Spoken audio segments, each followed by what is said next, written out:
Evening, folks. How is everyone? I promised we would take a look at Ballast Point Aloha Sculpin Hazy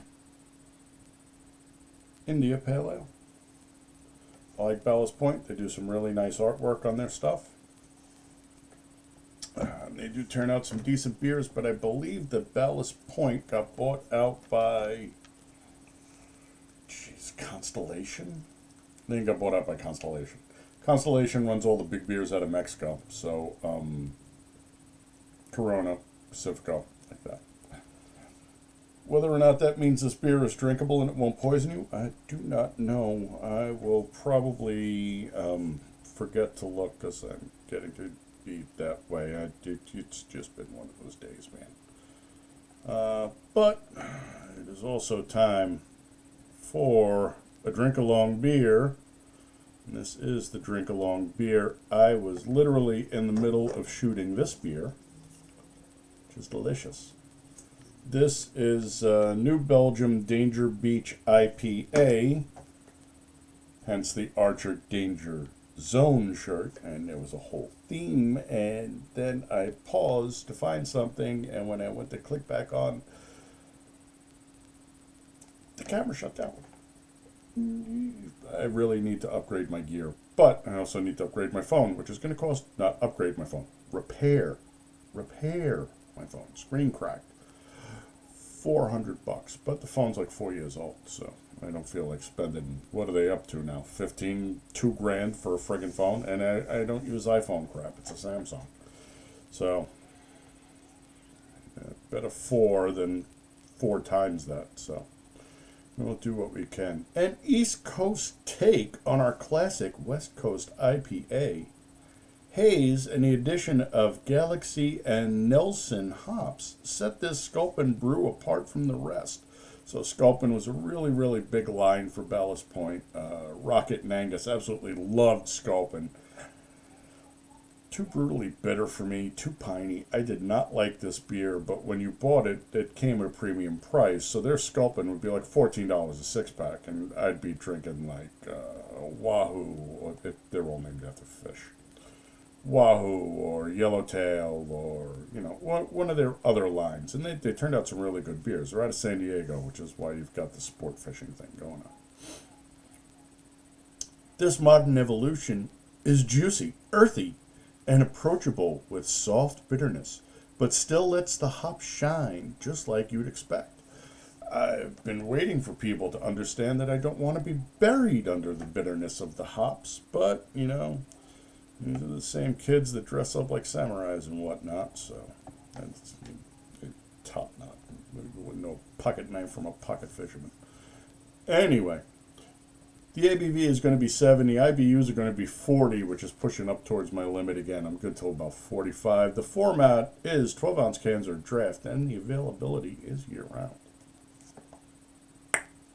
All right, so we're going to pop some tunes on, do the pour, check the color, and do the temp. And we're going to listen to the Replacements. Love the Replacements, great band. And this is Gary's Got a Boner.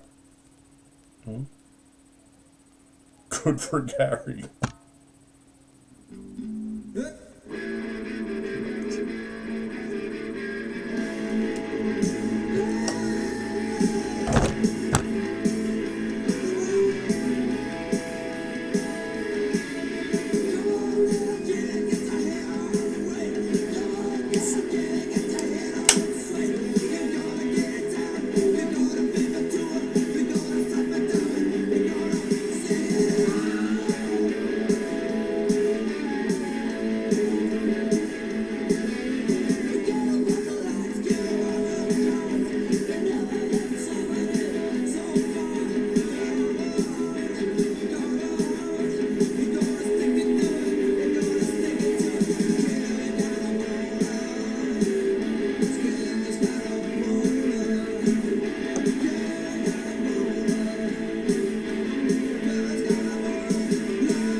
And that should be just about long enough to really piss off Screw 2.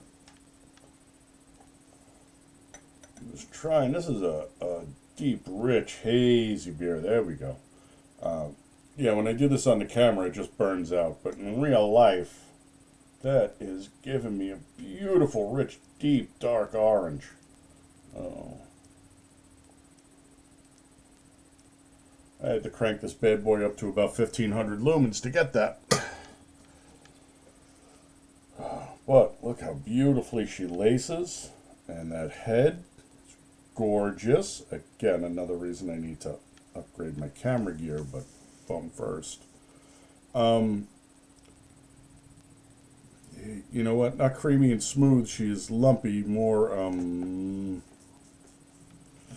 not meringue, maybe like cottage cheese, but it looks like a delicious cottage cheese. Well, let's call it ricotta cheese then.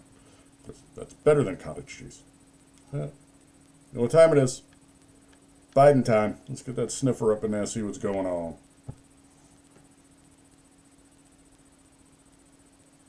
Definitely some pine right off the top.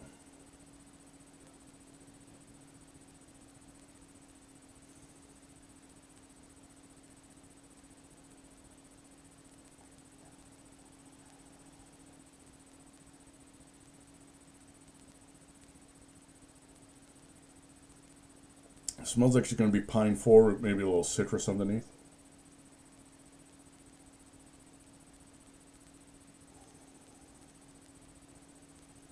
Really do need to invest in a poster that just tells me which hops taste like what, so I can stick it up on the wall, and then they can go, oh, well, the Nelson Sauvin and the and the Ibbity Bibbity Bobbity Boo. Give me a clue as to what we're going to be looking at. Been doing this for how many years now? How many years and how many beers? You'd think I'd be getting better at it.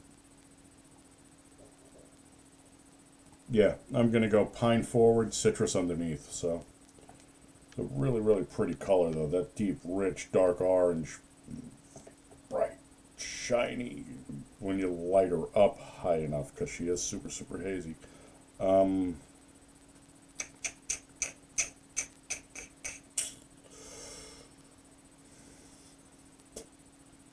36. Let's give her 36 out of 100. Right? Because we're doing that Lovibond scale just because it's easier. There's a fellow, his name is Hunter Man, over on YouTube.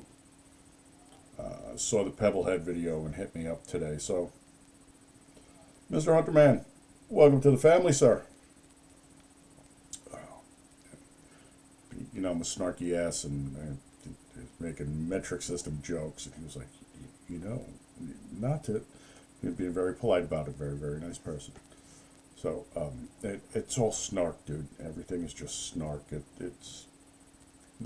Otherwise, it'd get really, really boring. But I do like Lovibond, 1 to 100. It will give them the metric there. That works for me. Not this. Well, this deep, dark, 296. Nothing can be that dark, man. Joe Biden's soul isn't that dark. Hillary Clinton. And then we're going to go there. I don't know if any of these people have souls. Doesn't matter. This isn't politics. This is beer. Salute.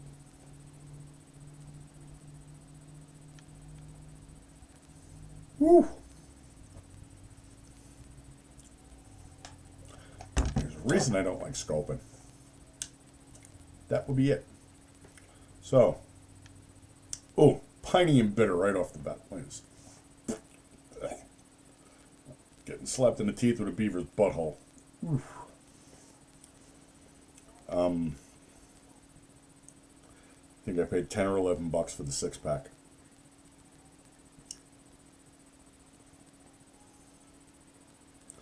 $10 or 11 bucks I could have put towards something else. There's a couple of milk crates in the garage of beers that I bought 6 of and maybe drank 2. They do come in handy when you have parties, because there are people who will drink this. I am not one of them. Wow. So, initial hit. Bitter. Piney.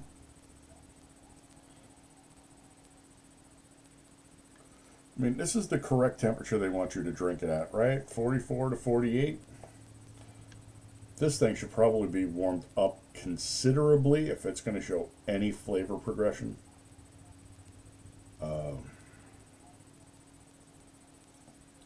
We're going to pause. I'll be back in a couple of minutes after she's warmed up a little bit. All right, it's been a couple of minutes, and she's up around 50, 51 now. See if it got any better. Now, don't get me wrong. Shoelace is super pretty. I definitely put the work in on this, but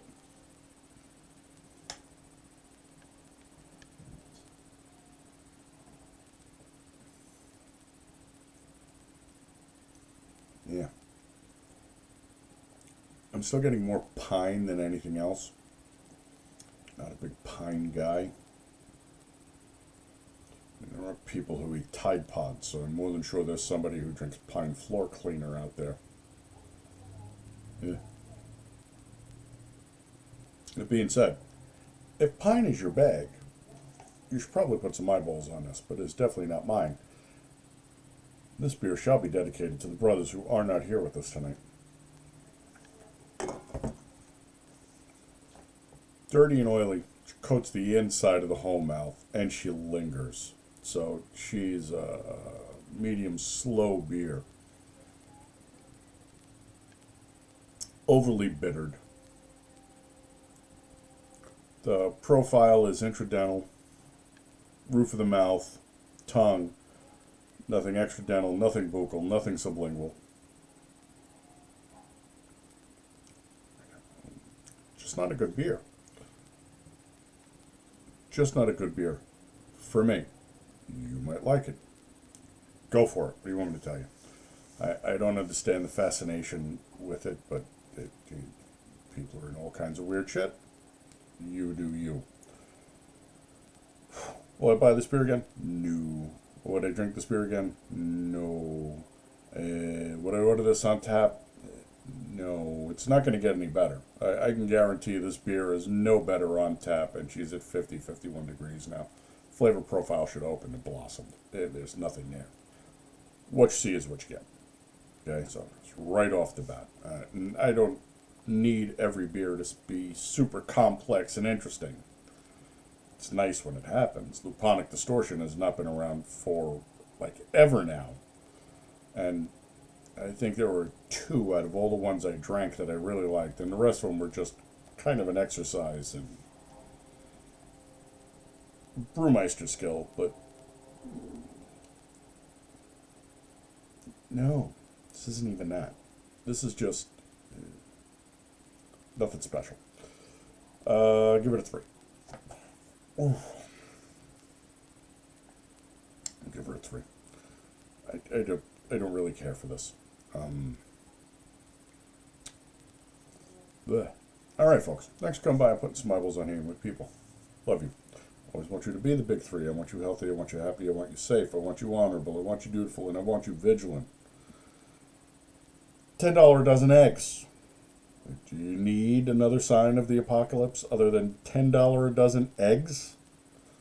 And of course, Grey Man. Don't slow under the radar, right? Don't draw no attention if you don't have to. Situational awareness up. Pay attention to what's going around all around you, but also pay attention to what's going on in the rest of the world, because it's a shit show out there. And as always, hot and handy, because it's a shit show out there. So, I will catch you on the next one. What do I have sitting around? I don't know, but I will put it in the thumbnail, because I know I have beer sitting around that I still need to drink, that I haven't drank, that I grabbed because they looked interesting. That being said, looks can be deceiving. That's what it is. All right, my friends, until the next one, just remember, Gary's got a boner, so you should probably make fun of him or stay the hell away from him, all depending on who you are. I'll catch you in the next one. I hate to toast you with this crap. Skull.